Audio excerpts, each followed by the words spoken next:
మన ముఖ్య ఉద్దేశం జాగోరే జాగో ఈరోజు భగవంతుడికి సంబంధించిన ఆలయ ఆస్తులు, అది బంగారం కావచ్చు, ఆస్తులు కావచ్చు, ఇవన్నీ కూడా నిలువు దోపిడీ చేస్తున్నారు.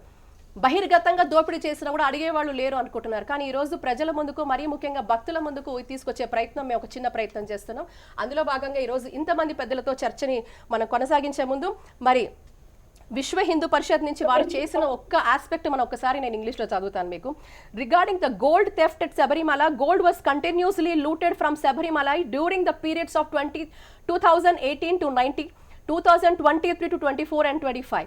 It is understood that even every important gold-plated domes of the Sabarimala temple, which are invaluable treasures, were stolen under the guise of installing new gold plates. However, on September 7, 2025, in connection with the Thiruvonam festival, the temple was opened for celebrations. ఇది కొంత ఇంగ్లీష్లో చెప్పినా కూడా తెలుగులో చెప్పే ప్రయత్నం చేస్తాను మన తెలుగు ప్రేక్షకుల కోసం. కొత్త బంగారు పలకలు అమర్చడం అనే ముసుగులో అమూల్యమైన తాలిక కూడలు కూడా తొలగింపబడ్డాయి. 2025 సెప్టెంబర్ 7న తిరువోణం రోజు చంద్రగ్రహం కారణంగా ఆలయాన్ని ముందుగానే మూసివేశారు. హరివరాసనం అనంతరం సోపాన మార్గానికి వెళ్లే అన్ని గ్రిల్లులు లాక్ చేసి సీసీటీవీ కెమెరాలను ఆఫ్ చేయడం జరిగింది. ఇది ముందస్తు ప్రణాళికను స్పష్టం చేస్తోంది. అదే రాత్రి ద్వారపాలక విగ్రహాలు, సోపాన మెట్లు, కట్టల పడి తలుపు ఫ్రేములు, ద్వారంపై ఉన్న లక్ష్మీ విగ్రహం తొలగించి రహస్యంగా బయటకు తరలించారు. సెప్టెంబర్ 8 అర్ధరాత్రి తర్వాత విశ్వసనీయ వర్గాల సమాచారం ఆధారంగా విశ్వ హిందూ పరిషత్ విహెచ్పి తమ యూట్యూబ్ ఛానల్ హిందూ విశ్వాస్ ద్వారా ఈ విషయం బయటపెట్టింది. అనంతరం రిపోర్టర్ టీవీ ద్వారా సమాచారం బహిర్గతమవడంతో రాష్ట్ర వ్యాప్తంగా ప్రజలకు విషయం తెలిసింది. దీనికి స్పందనగా విహెచ్పి ఆధ్వర్యంలో అయ్యప్ప భక్తులను సమీకరించి రాష్ట్ర వ్యాప్తంగా ఆందోళనలు, నిరసనలు ప్రారంభమయ్యాయి. అరణ్ముల త్రివాభరణం కమిషనర్ కార్యాలయం తర్వాత తిరువనంతపురం దేవస్వం బోర్డు ప్రధాన కార్యాలయం వద్ద భారీ నిరసనలు నిర్వహింపబడ్డాయి. September 9న Pamba police station SHO వినోద్కు అధికార ఫిర్యాదు సమర్పించి రిసీవ్ కూడా పొందారు. ఈ కేసు కేరళ, తమిళనాడు, కర్ణాటక, ఆంధ్రప్రదేశ్, ఢిల్లీ వరకు విస్తరించిన నెట్వర్క్తో సంబంధం ఉందని అనుమానాలు. అమూల్యమైన పురాతన విగ్రహాలు, సమర్పిత ఆభరణాలు అంతర్జాతీయ పురావస్తు దొంగల చేతుల్లోకి వెళ్లి ఉండవచ్చున్న అవకాశము అంతర్జాతీయ లింక్ స్పష్టంగా కనిపిస్తోంది. సిట్ దర్యాప్తు సరిపోదని భావించి కేరళ హైకోర్టులో సిబిఐ దర్యాప్తు కోరుతూ పిటిషన్ దాఖలు చేశారు. ఇప్పటి వరకు హైకోర్టు నుంచి తుది నిర్ణయం రాకపోవడం బాధాకరం. శ్రీ కోవిల్కు జరిగిన ఆధ్యాత్మిక నష్టం దృష్ట్యా దేవప్రశ్నం నిర్వహించాలంటూ దేవస్వం బోర్డుకు ఆదేశాలు ఇవ్వాలను మరో కేసు కూడా దాఖలైంది. దీనిపై నిర్ణయం లేదు. సిబిఐ, ఈడీ, ఎన్ఐఏ వంటి కేంద్ర దర్యాప్తు సంస్థలు నిష్పక్షపాతంగా విచారణ చేసి నిందితులను అరెస్ట్ చేయాలని అనే డిమాండ్ విహెచ్పి న్యాయ పోరాటం కొనసాగుతోంది. దొంగలించిన బంగారం, విగ్రహాలు, పవిత్ర వస్తువులని పూర్తిగా స్వామి సన్నిధికి తిరిగి తీసుకురావాలని ఒక భక్తుల తుది లక్ష్యంగా ఉంది. VHP Kerala president VR Rajasekhar garu వారి యొక్క మెసేజ్ కూడా మనకి ఇచ్చారు. అది నేను చదవడం జరిగింది. ശ്രീകോവിലിന്റെ വാതിൽ തങ്കം പൊതിഞ്ഞത് അടിച്ചോണ്ട് പോയി, കട്ടിള അടിച്ചോണ്ട് പോയി. മേളിൽ നിങ്ങൾ ശബരിമല പോയിട്ടുള്ളത് കാണാം, ദേവിയുടെ ഭഗവതിയുടെ വിഗ്രഹമുണ്ട്, അതടക്കം അടിച്ചു മാറ്റിക്കൊണ്ടുപോയി. അടിച്ചു മാറ്റിക്കൊണ്ടു. എടാ യവന്മാർ ഇത്ര വിദ്യകളല്ലേ, തിരിച്ചുകൊണ്ടപ്പോ തുല്യ തൂക്കം വെച്ചിരുന്നെങ്കിൽ ആരാണ്ട് പിടിക്കുമായിരുന്നു. എടാ കുറച്ചുകൂടെ ചെമ്പടിച്ച് കയറ്റിയാൽ പോരായിരുന്നു. അയ്യപ്പൻ സമ്മതിച്ചില്ല. ഇത് വന്നപ്പോ എന്ത് ചെയ്യുന്നറിയോ, പീഠം മിച്ചം വന്നു. എടാ ഇതെവിടെ കൊണ്ടുപോകും? ഈ മിച്ചം വന്ന പീഠം ഒരു വാസുദേവനെ ഏൽപ്പിച്ചതാണ്. ഭഗവാനെ ക്ഷമിക്കണേ, അങ്ങും വാസുദേവനാണ്. ഭഗവാനെ ഈ ഇവന്മാരല്ലേ ഈ പേരിടുന്നത് കൊണ്ട് അങ്ങ് അതിനൊരു പണി കൊടുക്കണമെന്ന് നമ്മളൊരു സങ്കല്പം വെച്ച് നമ്മൾ പ്രാർത്ഥിക്കുക. നമ്മൾ ആലോചിക്കണം. അയാൾ പറഞ്ഞു എനിക്ക് പറ്റില്ല. ഇവിടെ തിരുവാറന്മുളയുടെ ഒരു പ്രത്യേകത ഉണ്ടെന്ന് അറിയാം. ഞങ്ങളുടെ നാട്ടിൽ 2 പള്ളിയോടമുണ്ട്. കരക്കാര് തമ്മിൽ സ്വാഭാവികമായിട്ടുള്ള തർക്കത്തിന്റെ പേരിൽ അത് രണ്ടും എന്ത് ചെയ്യുന്നറിയാം. ഞങ്ങളുടെ പൂർവികര്, ഞാനടക്കം പറഞ്ഞാൽ ഞങ്ങളുടെ പൂർവികർ തൊഴിച്ചാറ്റിൽ വെള്ളപ്പൊക്കം വന്നിടണം എന്ത് ചെയ്ത് 2 വെള്ളത്തിൽ മുടിഞ്ഞു മുണ്ടക്കോല് വെച്ച് കണ്ടു. അത് കഴിഞ്ഞുടനെ പറഞ്ഞു എന്താണെന്നറിയോ, ഞാനടക്കമുള്ള ആളുകളുടെ വന്ന് 51 പ്രദക്ഷിണം വെച്ചു. വെള്ളിക്കുടം നിറച്ച് പണം നിറച്ച് പ്രദക്ഷിണം വെച്ച് പറഞ്ഞു, കാശ് ഉണ്ടാകുന്ന കാലത്ത് ഭഗവാനെ പള്ളിയോടവുമായിട്ട് ഇവിടെ വന്നോളാമെന്ന് പറഞ്ഞു. അങ്ങനെ ഇപ്പൊ പള്ളിയോടം വരും, എറണാട് പള്ളിയോടം. ഞങ്ങൾ ജയിക്കണ്ട, മത്സരത്തിനല്ല വരുന്നത്. ഇപ്പോഴത്തെ തലമുറ പറയും ജയിക്കണം എന്നൊക്കെ പറഞ്ഞ് അവർ ചില കാര്യങ്ങളൊക്കെ ചെയ്യുന്നുണ്ട്, അവരുടെ ആഗ്രഹം. പക്ഷെ അന്ന് ഞങ്ങൾ എന്ത് ചെയ്തു, നല്ല തടിക്കോടിൽ തന്നെ പണിതു. അപ്പൊ അതുകൊണ്ട് ഇപ്പൊ ഇവിടെ എന്താ പറയാ, തിരുവാറന്മുളയെ വിളിച്ചാൽ വിളി കേൾക്കുന്ന ഈശ്വര സങ്കല്പം ഭഗവാൻ പണി കൊടുത്തു. അതേപോലെയാണ് ഇവിടെ എന്ത് ചെയ്തറിയാമോ, ഇതെല്ലാം അടിച്ചു മാറ്റിക്കൊണ്ട് പോയപ്പോ ഒരു തെളിവ് വെളിയിൽ വെച്ചിരുന്നു. എന്താ ഈ പാതുക ഞാൻ പറഞ്ഞു തന്നെ ഈ പള്ളിയോടത്തിന്റെ കന്നിക്കൊമള അങ്ങനെ ചില സാധനങ്ങൾ ഞങ്ങളുടെ ഈ പൈസ ഇല്ലാത്തതിന്റെ പേരിൽ പഴയ വള്ളത്തിന്റെ ഇതൊക്കെ എടുത്തു വെച്ചിരുന്ന ആ വീട്ടിൽ ചെന്ന് ചോദിച്ചു ആ സാധനം തരാമോ എന്ന് ചോദിച്ചു.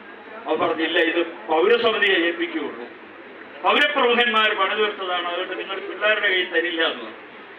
അപ്പൊ ഈ ഉണങ്ങിയിരിക്കുന്ന എന്നെ അന്നത്തെ കാര്യം കേട്ടോ, ഇപ്പൊ ഉണങ്ങിയെന്ന് പറയുന്നില്ല.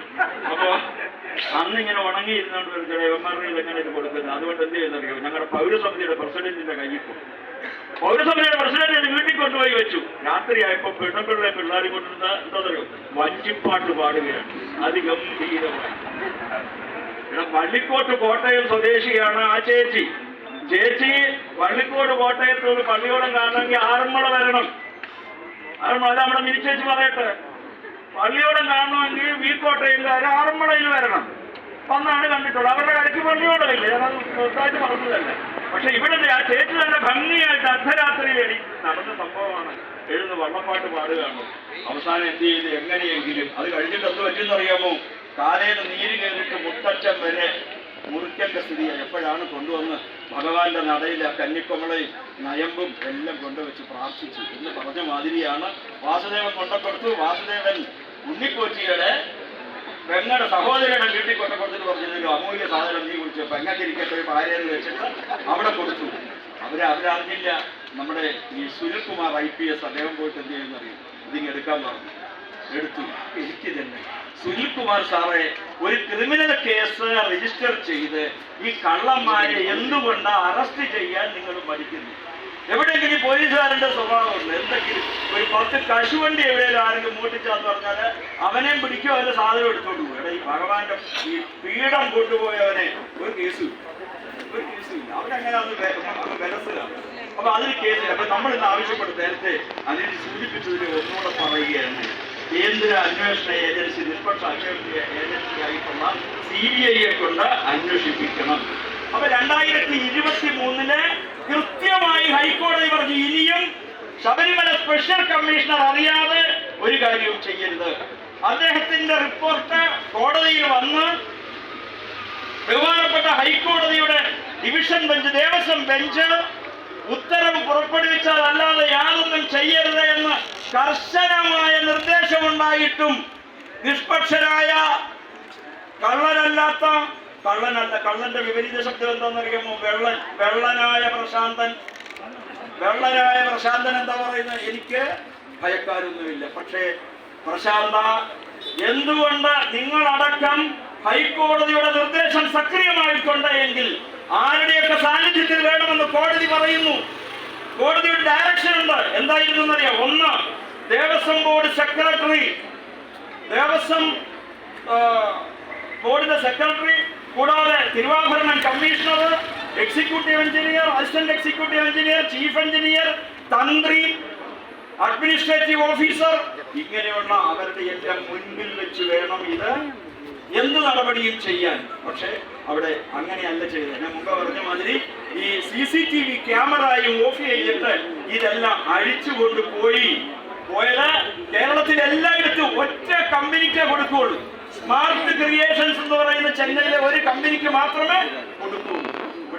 ഇവിടെ മാത്രം ശബരിമല മാത്രമാണ് നമുക്കങ്ങ് സഹിക്കാം. തൊട്ടടുത്ത് തിരുവല്ലയില് ശ്രീവല്ലഭസ്വാമിയുടെ കൊടിമരത്തിന്റെ ഞാൻ നേരത്തെ സൂചിപ്പിച്ചില്ലേ, അവിടെ 5 കിലോ സ്വർണ്ണത്തിൽ നിന്ന് അടിച്ചു മാറ്റി ചരിത്രം നിങ്ങൾക്കറിയില്ലേ? അത് മാത്രമല്ല, കുറുമ്പുന്തറ ക്ഷേത്രം, ഹരിപ്പാട് ക്ഷേത്രം, ഇവിടെ ഒക്കെ തന്നെയും ഈ സ്വർണ്ണത്തിൽ കണ്ണുവെച്ച ചില വ്യക്തികൾ ഇപ്പോഴത്തെ ബോർഡിലാണ് ഉള്ളത്. അപ്പൊ അവർക്ക് ഞാൻ പറഞ്ഞു, അവർക്കെതിരെ ബഹുമാനപ്പെട്ട കേരള ഹൈക്കോടതി കോർട്ടലക്ഷ്യത്തിന് കേസെടുക്കണം. അപ്പൊ ഈ കാര്യങ്ങളെല്ലാം തന്നെ നമ്മൾ സാധ്യമായി തരുന്നതിന് ഭഗവാൻ പൊന്നയ്യപ്പനെ ഒന്നുകൂടെ പിടിച്ചു പ്രാർത്ഥിച്ചുകൊണ്ട് എത്രയും വേഗം ഈ കള്ളന്മാരെ എല്ലാം കയ്യാമം വെച്ച് അകത്താക്കണമേ